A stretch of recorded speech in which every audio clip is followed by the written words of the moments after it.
உடையார் 2ஆம் பாகம் 88வது அத்தியாயம். இப்பொழுது என்ன செய்வது? சேனாதிபதிகள் சுற்றி நின்று பேசினார்கள். இது மிக மோசமான விஷயம். வந்தவுடன் இரத்தம் சிந்துவது அவர்களுக்கு கசப்பை கொடுக்கும். நம்முடைய வேலை கோவில் வேலை. அவர்கள் இஷ்டமில்லாமல் இவ்வளவு தொலைவு வந்திருக்கிறார்கள். இந்த வரவேற்பு அசிங்கமானதாகவும் இருக்கிறது. மன்னருக்கு இது தெரிந்தால் மிக கோபமாக நடந்து கொள்வார். எதற்கும் லாயக்கில்லாதவர்கள் என்று நம்மை பார்த்து ஏசுவார். வேடிக்கை பார்க்கும் கூட்டம் என்று மெத்தனமாக இருந்தது பிசகு. உபசேனாதிபதிகள், குதிரையில் ஏறுங்கள். அதிகம் சோழப்படை வீரர்களை வரவழையுங்கள். முன்னும் பின்னும் அவர்களை நமது வீரர்கள் காவல் காக்கட்டும். சோழ சேனாதிபதிகள் குதிரைகள் பக்கவாட்டில் நடக்கட்டும். அவர்களுடைய இடம் வரும் வரை எந்த விதமான அவமரியாதையும் இவர்களுக்கு நடக்கக்கூடாது. எங்கே அந்த அடிப்பட்ட வீரன்? உடனடியாக அவனை ஒரு சிறு தேரில் அமர்த்தி தூர சாலைக்கு எடுத்து போங்கள். அரச குடும்பத்தினருக்கு என்ன விதமான வைத்தியம் உண்டோ அதை அவனுக்கு செய்யுங்கள். இந்த கிழவியை என்ன செய்வது? அரசர் வரும் வரை ஏதேனும் ஒரு சிறிய கொட்டடையில் போட்டு வையுங்கள். நமது கிருஷ்ணராமனான பிரம்மராயர் வீட்டின் வாசலில் ஒரு கொட்டடி இருக்கிறது. அங்கே இந்த கிழவி இருக்கட்டும். இந்த கிழவி யார்? இவள் பின்னணி என்ன என்பதை விசாரித்து விடுங்கள். வேறு யாரேனும் இதுபோல் முன்னேறி வந்தால் சற்றும் தாமதிக்காமல் மிக மோசமான தண்டனை கொடுங்கள். பெரம்பால் விளாசுங்கள். விளையாட்டிற்கு கூட இவர்களை எவரும் இம்சைப்படுத்தலாகாது. ஒரு சேனாதிபதி உரக்க கத்தி மடமடவென்று உத்தரவு பிறப்பிக்க வீரர்கள் வரிசையானார்கள். முன்னே நின்ற சாளுக்கிய வீரர்களை பாதுகாத்தார்கள். இடதும் வலதும் குதிரைகளில் உபசேனாதிபதிகள் வந்தார்கள். பின்னேயும் ஒரு சிறிய படை அவர்களுக்காக நிறுத்தப்பட்டது. சாளுக்கிய வீரர்கள் மொத்தமும் மிக கவனமாக இதை பார்த்து கொண்டிருந்தார்கள்.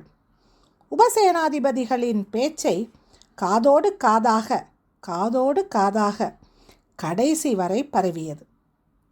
நல்லது, நாம் எதிர்பார்த்ததை விட சோழர் படை வீரர்கள் மிக மரியாதையாக நடத்துகிறார்கள். ஏதோ ஒரு பைத்தியக்கார கிழவி மனம் பேதலித்து நம்மீது பாய்ந்து விட்டாள். அடிபட்டவன் எப்பொழுதுமே பல் கடித்து கொண்டு நடக்கிறவன். அப்படி செய்யாதே. வேறு தேசத்தில் வேறு இடத்தில் இருக்கும் பொழுது பல் கடித்து மீசை முறுக்கினால் அது தவறாக வரும் என்று சொன்னேன். கேட்காமல் ஒவ்வொரு முறையும் பல் கடித்து மீசை முறுக்குகிறான். கடைசியில் வெட்டுப்பட்டான். இனி இந்த பழக்கத்தை விட்டுவிடுவான் என்று நினைக்கின்றேன். சாளுக்கிய வீரர்கள் நடந்து கொண்டே பேசினார்கள். வடக்கிலிருந்து கிழக்கு பக்க வீதியில் நடந்து தெற்கு நோக்கி நகர்ந்தார்கள். தெற்கில் மிக பெரிய தென்னந்தோப்பு இருந்தது. அந்த தென்னந்தோப்புக்குள் நுழைந்தார்கள். சோழ வீரர்கள் விலகிக்கொள்ள என்ன என்று திகைத்தார்கள். உங்களில் யாரேனும் ஒருவனை நீங்கள் தலைவனாக தேர்ந்தெடுத்து கொள்ள வேண்டும். 3 பேரை உபதலைவராக தேர்ந்தெடுத்து கொள்ள வேண்டும். உங்களுக்கு இருப்பிடம் இதுவே. இதை சுற்றி வேலி கட்டப்பட மாட்டாது. நீங்கள் போக வேண்டும் என்று தீர்மானித்தால் ஒளிந்து பயந்து போக வேண்டாம். எங்களிடம் சொல்லி உத்தரவு பெற்று நீங்கள் பாண்டிய தேசம் வரை போவதற்குண்டான ஓலை பெற்று போகலாம். ஒருவேளை ஒளிந்து மறைந்து போவீர்கள் என்றால் வழியிலே மடக்கி நீங்கள் யார் என்று விசாரிக்கும் பொழுது பதில் சொல்ல முடியாமல் மறுபடியும் இங்கு திருப்பி அனுப்பப்படுவீர்கள். எங்கள் ஓலை இருந்தால் பாண்டிய எல்லை வரை நீங்கள் அனுப்பப்படுவீர்கள். எனவே எந்த காவல் இல்லாமல் நீங்கள் இங்கு வைக்கப்பட்டு இருக்கிறீர்கள். இதோ இங்கிருந்து அரைக்கல் தொலைவில் மிகப்பெரிய புல்வெளியில் கோயில் எழுப்பப் போகிறது.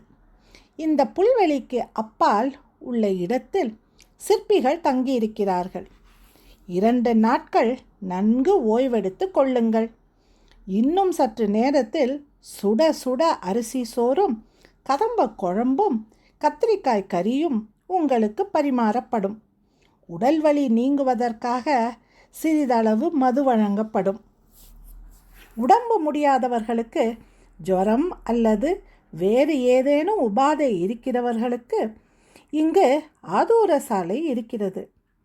காவலுக்காக இங்கு 16 வீரர்கள் நிறுத்தி வைக்கப்படுவார்கள். உங்களுக்கு தேவையானவற்றை அந்த வீரர்களிடம் தெரிவித்தால் அவர்கள் உடனடியாக நிறைவேற்றுவார்கள். சாளுக்கிய வீரர்களே, தெள்ளத் தெளிவாக உங்களிடம் ஒன்று சொல்லிக் கொள்கின்றேன். நீங்கள் கைதிகள் அல்ல. உங்களை கைதியாக எவரேனும் நினைப்பீர்கள் என்றால் அவர்கள் உடனடியாக இந்த தஞ்சை நகரை விட்டு வெளியேறி விடலாம். நீங்கள் கோயில் பணிக்காக கொண்டு வரப்பட்டிருக்கிற வீரர்கள். நீங்கள் விரும்பி தஞ்சைக்கு வருவதற்கு ஒத்துக்கொண்டிருப்பீர்கள் என்பதை நினைவூட்டுகின்றேன். எனவே சுமூகமாக, மிக மிக சுமூகமாக இந்த தஞ்சை நகரில் நீங்கள் இருக்க வேண்டும். நல்லபடி வாழ்ந்து திரும்பவும் உங்கள் நகருக்கு போக வேண்டும் என்று விரும்புகின்றேன். எந்த குறை இருந்தாலும் எப்பொழுது வேண்டுமானாலும் இங்குள்ள வீரர்களிடம் தெரிவிக்கலாம். ஒரு உபசேனாதிபதி எப்பொழுதுமே உங்களுடன் இருப்பார் என்று சொல்லிவிட்டு அந்த சேனாதிபதி குதிரையை திருப்பி கொண்டு போக தென்னந்தோப்புக்குள் அந்த வீரர்கள் நுழைந்தார்கள். தென்னந்தோப்புக்குள் நுழையும் இடத்தில் 3 சோழ வீரர்கள் காவல் இருந்தார்கள். இது தாண்டி போக வேண்டுமென்றால் ஒரு வார்த்தை சேனாதிபதியிடம் கேட்டுவிட்டு போங்கள். நாங்கள் நகரை சுற்றி பார்க்க வேண்டுமென்றால் அனுமதி உண்டா? இப்போதைக்கு இல்லை. பிற்பாடு சர்வசாதாரணமாக அது ஏற்படும். எப்படி? உங்களுக்கென்று ஒரு அடையாள சின்னம் கொடுத்து விடுவார்கள். உங்கள் கைகளில் இரும்பு வளையங்களை மாட்டி விடுவார்கள். அந்த இரும்பு வளையங்கள் நீங்கள் சாளுக்கிய வீரர்கள் என்று உங்களை தெரியப்படுத்தும். இந்த இரும்பு வளையங்கள் இருக்கும் வரை நீங்கள் எங்கு வேண்டுமானாலும் போகலாம். இரும்பு வளையங்கள் இல்லாதவர்கள் நகர முடியாது. எப்பொழுது இரும்பு வளையங்கள் தருவீர்கள்? இன்னும் 2-3 நாட்களில் தரப்படும். உங்களில் வெகு சிலருக்கே முதலில் இரும்பு வளையங்கள் தரப்படும். பிறகு உங்கள் நடவடிக்கைகளை பார்த்து கொண்டு மற்றவருக்கு வழங்கப்படும். கோயில் வேலை எப்பொழுது துவங்குவதாக உத்தேசம்? ஒரு சாளுக்கிய வீரன் கேட்டான். துவங்கியாகிவிட்டது. அடிக்கல் நாட்டி களிற்றையும் பிடியையும் சுற்றி வர செய்து எல்லைகள் வகுத்தாகிவிட்டன. இங்கே என்னென்ன விதமான சன்னதிகள் வர வேண்டும் என்று வரைபடங்களும் தயாராகிவிட்டன. எனவே நன்கு ஓய்வெடுத்து கொண்டு கோயில் வேலைக்காக உங்கள் மனதை தயார் செய்து கொள்ளுங்கள். என்ன விதமான வேலைகள் இருக்கும்? எங்களுக்கு தெரியவில்லை. பரவாயில்லை, சொல்லுங்கள். கல் உடைக்கிற வேலையா, கல் தூக்குகிற வேலையா? 2ம் தான், ஒரு உபசேனாதிபதி உரத்து சொன்னான். எங்கிருந்து தூக்கி வர வேண்டும்? உங்கள் வேலையை எளிதாக்க பல ஏற்பாடுகள் நடைபெற்று கொண்டிருக்கின்றன. மிகப்பெரிய தேர் அடிபாகங்கள் உருவாக்கி கொண்டு இருக்கின்றன. 6 அல்லது 8 சக்கரங்கள் பொருத்திய வண்டியில் கருங்கற்களை வைத்து இழுத்து வருவதற்கு ஏற்பாடு செய்திருக்கிறார்கள். ஆட்கள் மட்டுமே அவ்வண்டிகளை இழுக்க முடியாது. முட்டு கொடுக்க யானையும் இழுக்க இன்னொரு யானையும் இருக்கும் பொழுது அந்த சக்கரங்களை சரியாக திசை திருப்பி எடுத்து வர உங்கள் உதவி தேவை. அதற்கு முன்னர் அம்மாதிரி கருங்கற்களை எடுத்து வருகின்ற பாதை போடவும் உங்கள் உதவி தேவை. ஆக கூலி வேலை என்று சொல்லுங்கள். உண்மை. உங்களோடு தோளோடு தோளாக சோழ வீரர்களும் இருப்பார்கள். இது அரசனுக்கு செய்கின்ற கூலி அல்ல, சோழ தேசத்திற்கு கொடுக்கின்ற கூலி அல்ல, இறைவனுக்கு நீங்கள் செய்கின்ற கூலி வேலை. மறுபடியும் சொல்கின்றோம், இஷ்டம் இருப்பின் இருக்கலாம், இல்லையெனில் போகலாம். நான் போக விரும்புகின்றேன். ஒருவன் உரக்க கத்தினான். எல்லோரும் திரும்பி பார்த்தார்கள். குண்டாக, மிக குண்டாக, சிறிய தாடியுடன், உச்சி கொண்டையுடன் அந்த வீரன் கையில் கோலோடு நின்றிருந்தான். இடுப்பில் கோமணமும் மேலே மெல்லிய பட்டும் சுற்றியிருந்தான். அவன் முகம் மேலை சாளுக்கிய முகமாக தெரியவில்லை, சேர தேசத்து அந்தணன் போல் இருந்தான். அப்படி உரக்க கத்தியவனை கூட்டத்தோடு கூட்டமாக நின்றிருந்த ஓவியன் உற்று பார்த்தான். அவனை அனுமதிப்பது நல்லது என்று சோழ வீரனுக்கு சொல்ல அவனுக்கு ஆவலாக இருந்தது. ஆனால் அவன் நினைக்கும் முன்பே உபசேனாதிபதி முன்னேறி அவனுக்கு அருகே போய் கைப்பிடியாக வெளியே இழுத்து வந்து, நீ போகலாம் என்று கட்டளையிட்டான். அதோ மேற்கு நோக்கி 60 காத தூரம் நடந்தால் பாண்டிய தேசத்தின் முக்கிய நகரம் ஒன்று வந்துவிடும். அதற்கு பிறகு அங்கிருந்து சேர தேசத்திற்கு வழி சொல்வார்கள். நீ இப்பொழுது இந்த க்ஷணமே போகலாம் என்று சொன்னான். அந்த வீரன் திரும்பி கை அசைத்துவிட்டு வேகமாக மேற்கு நோக்கி நடக்க துவங்கினான். ஓவியன் பதறி ஒரு சோழ வீரரை அணுகினான். ஆனால் ஓவியன் சீராளனும் அறியா வண்ணம் அந்த குண்டனை பெண் அதிகாரிச்சிகள் புல்லுக்கட்டு அருவாளுடன் வேளாளர் பெண்கள் போலுள்ள உடையில் பின்தொடர்ந்தார்கள். அந்த குண்டனை தஞ்சை நகரத்து எல்லையில் சிலர் தொடர்பு கொண்டார்கள். குதிரைகளிலும் மேலும் பெண் அதிகாரிச்சிகள் அனுப்பப்பட்டார்கள். உடையார் ஸ்ரீ ராஜராஜ தேவர் புலவரைப் போல வேடமணிந்து வடக்கு நோக்கி நடக்க அவர் பின்னே தலையில் பால் குடத்தோடு கையிலே கதிர் அருவாளோடு சில பெண்கள் நடந்து போனார்கள். உற்று கவனிக்க அந்த பெண்களும் அதிகாரிச்சிகள் என்பது தெரிந்தது.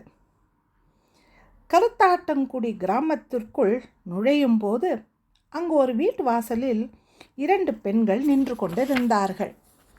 மன்னர் அவர்களை பார்த்து தலையசைத்தார். அந்த பெண்கள் எழுந்து நின்று, புலவர் ஐயாவா, வருக வருக என்று கை கூப்பினார்கள். குதிரைகளை இந்த வீட்டுக்கு பின்னால் கட்டியிருக்கின்றோம், எந்த நேரமும் தயாராக இருக்கின்றோம் என்று பதில் சொன்னார்கள். புலவர் அவர்களை ஆசிர்வதிப்பது போல் கை உயர்த்திவிட்டு கருத்தாட்டங்குடிக்குள் அதிகாரிச்சிகளுடன் நுழைந்தார். கருத்தாட்டங்குடி புகைப்படிந்த கிராமமாக, எந்த நேரமும் அகன்ற நெருப்பு எரிந்து கொண்டிருக்கின்ற கிராமமாக இருந்தது. சம்மட்டி ஒலிகள் தொலைவில் கேட்டன. ஊருக்கு சற்று தள்ளி வயல்வெளியில் கருப்பு மணல் பகுதியில் குழிகள் தோண்டி செங்கல் அடுக்கி பெரிய உலை வைத்து அருகில் இரும்பு போட்டு காய்ச்சி அந்த உருக்கிய இரும்பை எடுத்துக்கொண்டு போய் விதவிதமாக அச்சில் ஊற்றி அந்த அச்சிலிருந்து ஊற்றிய இரும்பு துண்டுங்களை எடுத்து கத்தியாகவும் கேடயமாகவும் ஈட்டியாகவும் வாளாகவும் ஒரு கூட்டம் தயார் செய்து கொண்டிருந்தது.